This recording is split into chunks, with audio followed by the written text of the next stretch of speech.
Hello, how's it going, guys? Welcome back to another video. Hopefully the microphone's working okay. I've just tested it out and it seems to be fine. Some good clarity, it's at the right level, so everything should sound pretty good. Been making some changes in the film room. As you can see, I took down those shelves that were where I'm pointing behind me that had been up for a long time, even before it was where I store my collectibles and movie library. It's been a bedroom several times over for different people in the family. And yeah, I thought those shelves have been up for so long. I actually want to create like a decent backdrop, with like some framed artwork or posters. So I thought I'd do a little bit of DIY and take those down. It was quite a job though, because my late granddad put them up like about 20 years ago, I think it was. So I was told, and he made things like so well. I think he even made the shelves himself. But he used to put things in so securely. And when I say securely, I know most people put things up securely, but it's to an extreme where it's so hard to even get some of the screws out with a screwdriver. I mean, I actually had to get some help drilling and removing the screws via a drill. But anyway, looking to have a new backdrop behind me. For this video, I'm going to be talking about TCM 2003, the Texas Chainsaw Massacre remake from 2003, released on the Platinum Dunes production company. They did a lot of remakes and reboots at the time, including what else did they do? Maybe The Hills Have Eyes, possibly. They did the Friday the 13th remake from 2009, among others, but this is TCM anyway. I've always been a fan of this remake. Now, if you watch the channel, you're probably aware the original is like my favourite horror film, if not at least one of. I'd say it is from my kind of taste, but the remake's done so well, and it's like it's its own thing as well. This is how you do a remake. You take the beats of the original, which this film does. It does follow the kind of pattern and beats of the original, but completely switches things around and changes the character's name. I mean, even the cannibalistic family in this Leatherface's family aren't called the Sawyers, as they are in the 1973 OG. They're actually called the Hewitts, so they did a little name change, which I'm completely fine with. I mean, it makes it more interesting. Like I said prior, it makes it more of its own thing.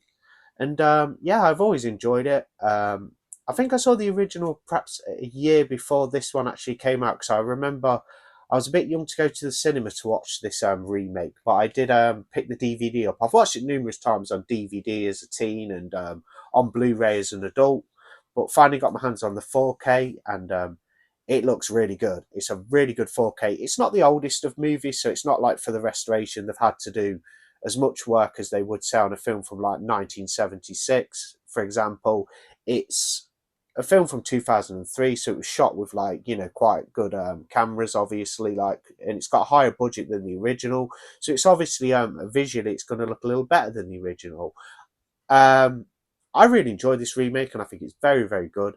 It's not quite the original. It doesn't have the originality and the kind of charm with it being a remake, but it does do some things right, like create its own kind of narrative, but following the beats of the original, as well as introducing new characters such as Arlie Ermey's Sheriff Hoyt, who is just the best thing about this film, I think. I think he's just such a great addition. He's sinister, he's nasty, selfish. He's not even the real sheriff, as we find out in the origin story at the beginning, which is being released on 4K next week, possibly by Arrow, or the week after. I know it's coming up end of August. We're getting the beginning, which is another good film in this little TCM remake series. But Sheriff Hoyt's such an addition to the film. He adds so much. Like when just the way he treats the young people in the film. He turns up, he's kind of a little bit, not, I wouldn't exactly say jovial at all, but a little bit, he's got something about him. He has a presence anyway as an actor, but he comes along, he starts like sort of a little bit jokey, slightly friendly, makes some completely rude comments and nasty sexual comments about the corpse, which I'll talk about soon. I won't repeat what he said, obviously, for this video because it's on YouTube. But he's got a bit. He from when he first comes onto the screen, as things unfold, minutes later, we start to get a feel that there's something quite not right with this guy. That's Sheriff Hoyt, and like I said, he makes like really like quite nasty, like sort of despicable sexual comments about a corpse that is actually in the camper van. which basically makes you think, yeah, this guy's going to be some sort of maniac, and yeah, that's kind of what you get. Leatherface is kind of like gets a bit of a facelift in this movie, not literally, but it actually shows him remove the mask in one scene. You actually see Leatherface and what he looks like underneath the human flesh masks that he wears, and he's disfigured. He's obviously a deformed individual, possibly due to inbreeding.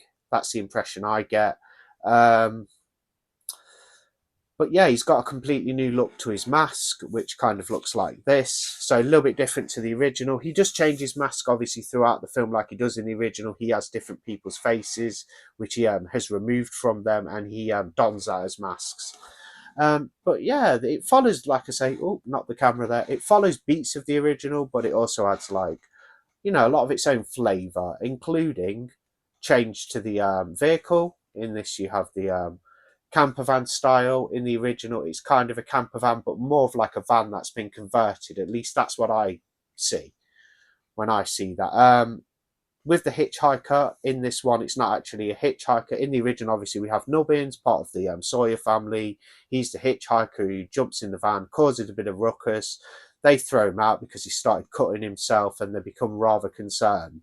And then obviously they just carry on with their day. But in this, things just kick off really drastic. It gets into the action quicker than the original. It's a little bit longer than the original as well by about 20 minutes. But yeah, Fast and Furious, this one, they just get straight to the points, but straight to the point. But no hitchhiker, but instead you get a very distraught looking woman who's wandering down the country road. The group of young people who are going, where was it? I think they're going to Dallas, maybe. They pull over, they offer a lift. She's distraught, she gets in. She's obviously suicidal, and things go from there. And obviously, it's a little bit more drastic than Nubbins, but I wouldn't say it's better because Nubbins was just such a fun character, and like the whole crazy scene in the original where he's basically got a Polaroid camera and he's taking pictures of the group in the original, and then wants to charge them for it after he's caused a load of mayhem in their van. In this one, things are more serious. It's got a more, I mean, the original's pretty serious as well and has sinister tones to it, but it's got a little bit more, I'd just say a little bit more downtime at the beginning. Although being a short film, it takes a little bit longer for events to occur. In this remake, it just gets straight into it. They pick up that distraught woman. She just does what she does. I don't want to overly spoil anything. I will talk about some more things. Also, in the original, you have Franklin who's in a wheelchair. Well, obviously, to change things up a bit, they do have actually a character who is wheelchair bound in this TCM remake, but it's actually a member of Leatherface's Sawyer family, and he's the one in the wheelchair instead of Franklin, who's obviously with Sally's brother, should I say, in the original. Also, as in the original, you have Drayton, who's the oldest out of the three brothers, Leatherface, Nubbins, and himself.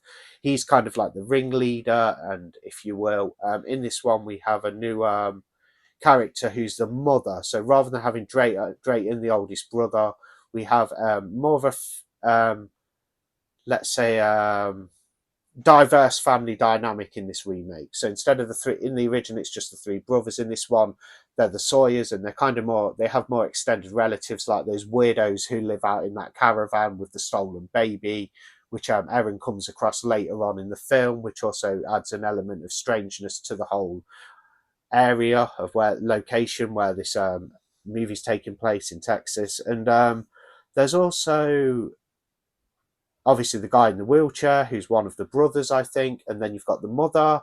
You've got Sheriff Hoyt, played by Ali Ermey, the best addition, the best thing about the remake, I think. Phenomenal acting, typical Ali Ermey style of acting, like he's a drill sergeant, but in this he's actually the local sheriff, the sinister local sheriff. And yeah, you've got him, you've got Leatherface. So it's a bit more of a diverse family dynamic, with the mother as the is it the matriarch, like in charge or whatnot, the most like influential person.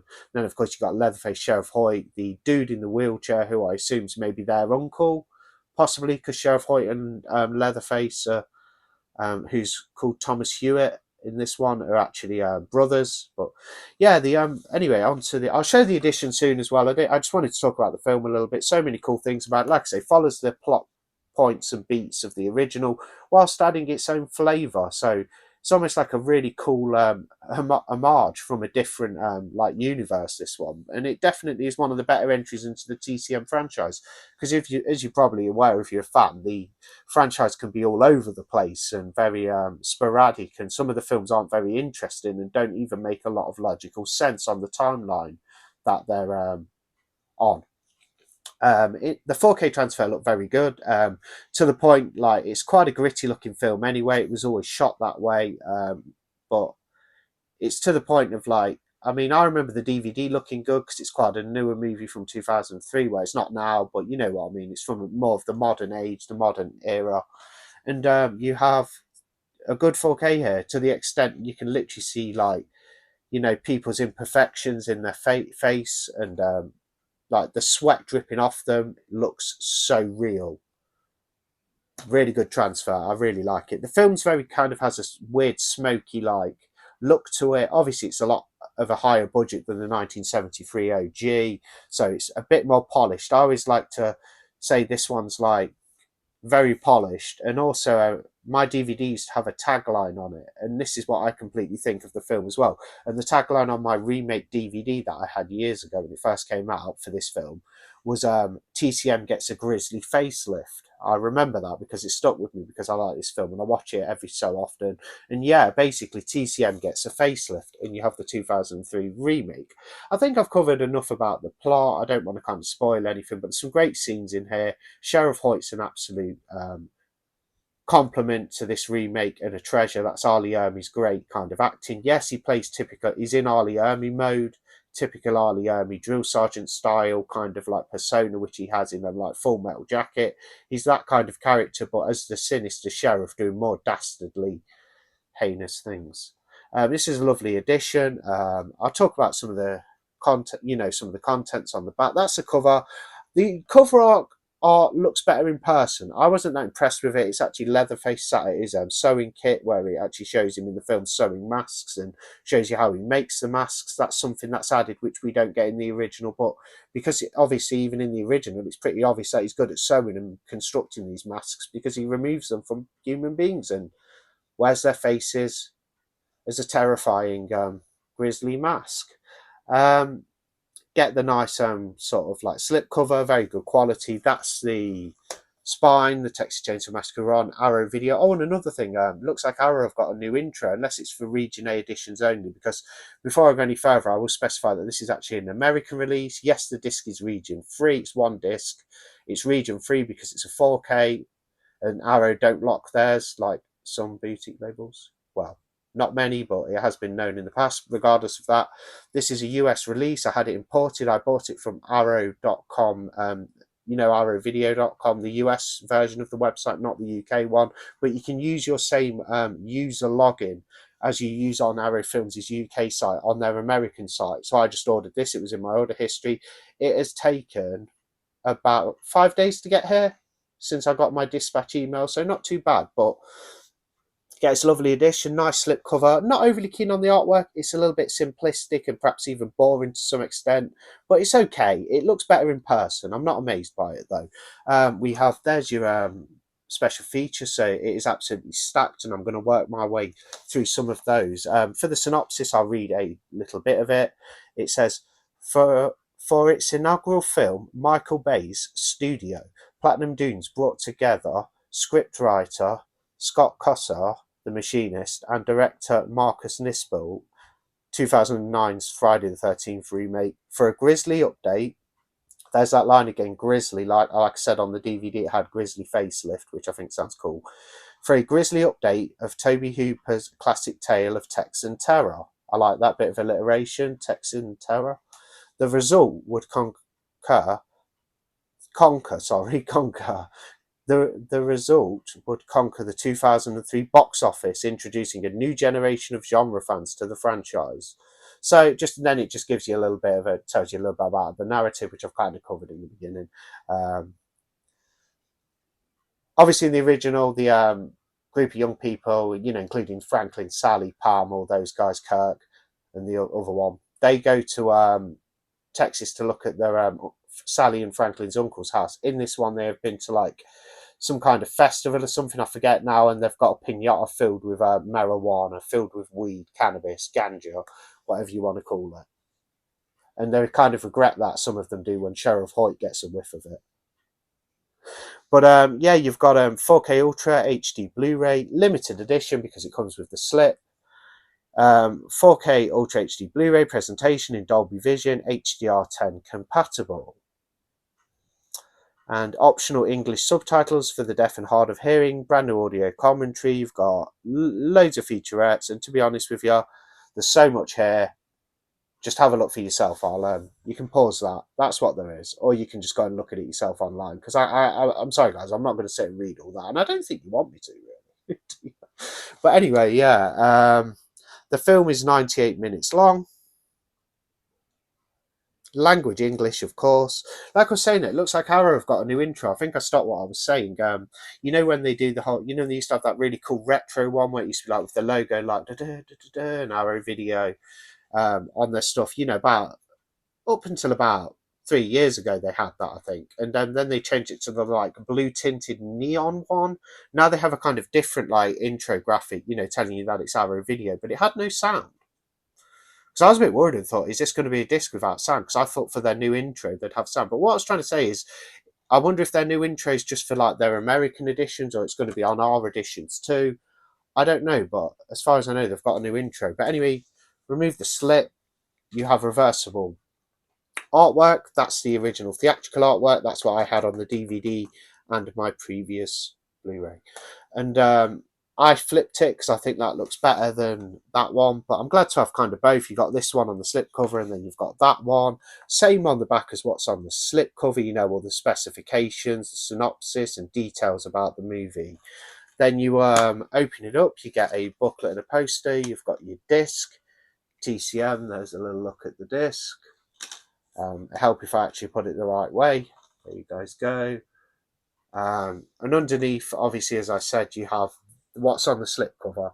So what I've just shown on the slipcover is the other reversible artwork. But I reversed it and put the original theatrical on, which I don't always do. If the newly commissioned is that good, I'll leave it. But I thought for this, well, the newly commissioned looks better in person than it did on the pictures prior to actually obtaining the release. But I think I'll go with the old school one. You're not old school as such with it being from 2003, but you know what I mean. Kind of old school to me. I'll go with the original theatrical. You get an advertisement for Arrow Video streaming service. I will go through the book in a sec. Nice little booklet. Well, booklet. It's not exactly a book, but you got that cool image on the back. Got a poster, which is double-sided, which will be, of course, the newly commissioned artwork. This is quite a small paper thin poster. It's not the quality of materials you will get with a limited edition set from Arrow. It's a paper thin, very flimsy, easily rippable poster, but at least you get one, because it is, these editions are a bit cheaper. And then on the other side you have that, the original theatrical. So there's the poster. We'll have a quick we'll have a quick flick through the book, and then I think we'll finish this video off, guys. I might have a few more things to say about the movie, so sorry if it's been a bit of a long one and you just wanted to kind of look at the edition. I do like to talk about TCM because, like I say, the original is one of my favourite movies, if not my favourite movie, so I'm going to waffle on a little bit. I put the book away and I wanted to look through it. Sorry about that. Getting distracted with my own thoughts while I'm recording a video for you guys. So it's got the newly commissioned art there with Leatherface at the sewing machine, which is on the slip, and then that image on the back. That is a locker from the slaughterhouse. Because in this remake, there is sequences and scenes that take place in the slaughterhouse towards the climax of the movie, where the character Erin, played by the actress Jessica Biel, is running from Leatherface and hiding in meat lockers as he tries to attack her with the chainsaw and churn her into little tiny pieces to eat for dinner later. You have your contents there. Cool image of Leatherface. That's what it looks like in this remake. Different style of mask, whole different look, whilst retaining that kind of like familiarity that it is actually Leatherface. Cast and crew, that is a really cool image. There's Erin, and that one is Kemper, her guy, her boyfriend or whatever, and there's the rest of the group. That's what they look like. Very different to the original. Just make note as well, though, this one is actually set on the same day as the original. So the original took place in 1973. Obviously, the film came out in 74. The events took place in 73. This is set then. The events in this film take place at that period as well. And it's set in Texas as well, of course. And it is also set in the 70s. So you could call this a period piece. There's some more images from the film. Yeah, nice little booklet. I will have a look at this one, definitely. I do most of the time have a little read through, most of them. Not all of them always, but a lot of the time I will just pick them up, have a little flick through, pick which section or, certain paragraphs about certain topics or information regarding the film that I want to look at. But there you have it, a really good 4K release from Arrow Video. Like I say, it's a US edition though, so you'd have to import it. Not sure whether any of the sellers over here will get it. Maybe like Film Treasures will get it, and some sellers on eBay will definitely have it. Some retailers who do physical media imports, Blu-rays, 4Ks or DVDs or what have you. Yeah, there you have it then, the remake of TCM. I'm really happy to own it. Can't wait to see the beginning. I think I do prefer this one to the beginning a little bit. The beginning's good, but I think this has a better story as it follows beats of the original whilst adding its own flavours and twists to it. But yeah, it's a good remake. I personally think it's one of the better remakes out there. And if I'm rather blunt, regardless of what you might think, being such a big TCM fan in general, this is actually one of the better entries into the franchise, probably the second best. I even prefer it to Part 2, which Toby Hooper made, which is a very good film in my book. I just prefer this a little bit more. So this is probably my second favourite TCM film out there. But yeah, I was going to say, I actually think it's one of the best horror remakes ever. I genuinely do. I don't know if it is because we have stuff like The Fly and The Thing, but out of the new era, say post 2000, this is definitely one of the better horror remakes. Of course, we have that great Hills Have Eyes remake as well, which is rather good and on par with this, but a very different kind of animal. But yeah, I'd probably say out of the modern era from 2000 onwards, it's probably one of the best horror remakes out there. Obviously, I can't say it's because I would obviously say, well, not obviously, but, to be fair, I would say personally that things like the Fly remake by Cronenberg and John Carpenter's Thing remake, which are actually both remakes, if you didn't know that. I'm sure most of you are horror fans do know that, but they are obviously, in my opinion, even better films than this TCM remake. But after 2000, this is probably the best horror remake out there. We do have The Hills Have Eyes though, and that needs a 4K too. That's the TCM remake on 4K from Arrow. I'm done with this video now. I'm just going to do some TCM franchise recommendations. So if you like the TCM remake, here's some other entries into the franchise that you may find interesting. You have Toby Hooper's direct follow-up to the original from 1973. You have TCM 2 from 1986. It's a bit more comic-like. It's almost like a parody of the original, but it's got a completely different story. Centers around an radio host called Stretch, who is abducted by the Sawyer family and taken to their underground lair, which is actually huge and a lot bigger than the house from the original. But this is cool. It's a bit more comedic in some ways, a bit more slapstick and silly, but you've got some great additions in there, like Bill Moseley's character Chop Top, who really adds quite the presence to the film. He's rather a kooky, crazy whack job. And yeah, it's a good follow-up to the original. I like the fact that Toby Hooper did something different rather than a full-on proper follow-up that would have basically had the same kind of vibe. He went for something completely different and changed it and had a big tonal shift and made it a little bit more comedic. But it's very gory though. I'd say this has got more gore in it and blood than the first film. But then you have the beginning, which I'm going to be getting on 4K hopefully next week. I've ordered it from Arrow. This is getting a 4K release. This is an original DVD of the beginning, but this is basically came 3 years after this on the Platinum Dunes company. So you got the TCM remake and then you get the prequel to the remake. This basically is again about the Sawyer family, their new name given to them in the 2003 remake. You've got Arlie Ermey reprising his role as Sheriff Hoyt. It's a little bit nastier with the gore and violence than the 2003 remake, which also has its, nasty moments. But this one, it's rather good. And yeah, I can't wait to get the 4K. So there's another recommendation in the beginning. That's the end of the video anyway, guys. Give us a like, comment, subscribe. Thanks for watching, and I'll see you on the next one. Bye.